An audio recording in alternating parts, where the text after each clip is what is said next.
कांग्रेस की वरिष्ठ सांसद कुमारी शैलजा जी हमारे साथ हैं, उनसे बात करेंगे।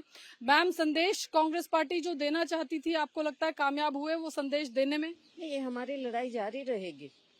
हमने संसद में चाहा, वहाँ पर नहीं, ये डिबेट चाहते हैं और जो भी मांगे हैं देश के छात्रों की मांग है और ये छात्रों की गूंज ही राहुल गांधी जी उठा रहे हैं। लेकिन ये सरकार सुनना नहीं चाहती, इनकी आंखें बंद हैं, इनके कान बंद हैं। देश की आवाज, युवाओं की आवाज ये सुनना नहीं चाहती। लेकिन सरकार, डॉक्टर जितेंद्र सिंह कह रहे हैं कि हम तो संवाद करने को तैयार हैं, हमने ऑफर भी दिया कि कल डिबेट करा लीजिए, लेकिन कांग्रेस जो है वो नहीं चाह रही है कि इस मसले पर डिबेट डिस्कशन हो। नहीं, देखो, कहने की बातें हैं, केवल डिबेट की बात नहीं है। डिबेट भी है, वो उसका हिस्सा है, लेकिन जो भी मांगे हैं उन मांगों को देखें।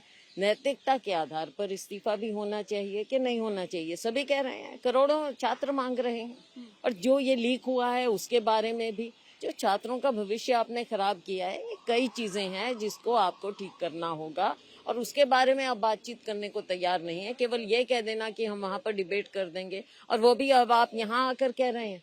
आगे रणनीति मैम, आगे रणनीति क्या हमने ये आवाज हम उठाते रहेंगे, जहाँ भी होगा, सड़क पर, संसद में, हर जगह हम ये आवाज ये प्रदर्शन इसी तरह से कांग्रेस जारी रखेगी? इतना पीसफुल प्रदर्शन था, इसमें कौन सी बात जगह मैम, पीएमओ कहा जा रहा है कि बहुत सेंसिटिव जगह थी, नहीं करना चाहिए। सरकार ऐसे डर जाएगी तो कैसे होगा?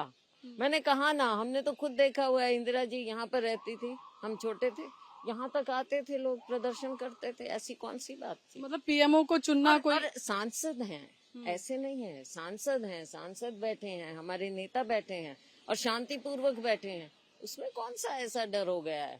कल चर्चा अगर सरकार कराएगी तो तैयार है कांग्रेस? कई बातें हैं, मैंने कहा केवल चर्चा की बात नहीं है, चर्चा उसका एक हिस्सा है। कल हिस्सा लेंगे, लेकिन अगर चर्चा होती है अब हम देखेंगे, कल की रणनीति कल पता चलेगी। तो कुमारी शैलजा साफ तौर पर कहती हुई कि कल की रणनीति कल पता चलेगी और बात सिर्फ डिबेट या डिस्कशन की नहीं है, कई और मुद्दे भी हैं जो कांग्रेस पार्टी चाहती है, जिसमें कुछ इस्तीफे हैं, जिसमें शिक्षा मंत्री का इस्तीफा है, गृह मंत्री का इस्तीफा है और आज जो नया पोस्ट राहुल गांधी ने किया उसमें प्रधानमंत्री का भी इस्तीफा कांग्रेस पार्टी मांग रही है। अब कांग्रेस पार्टी जो नई बात उठा रही है उसमें जो कल छात्रों पर लाठीचार्ज किया गया, कांग्रेस पार्टी का कहना है क्योंकि दिल्ली पुलिस गृह मंत्रालय के अंदर आती है, इसलिए उसकी सीधी सीधी जिम्मेदारी गृह मंत्री की है। इससे पहले कांग्रेस पार्टी कल तक सिर्फ शिक्षा मंत्री का इस्तीफा मांग रही थी, लेकिन कल के घटनाक्रम के बाद कांग्रेस पार्टी अब गृह मंत्री का इस्तीफा इस पूरे मसले पर मांग रही है।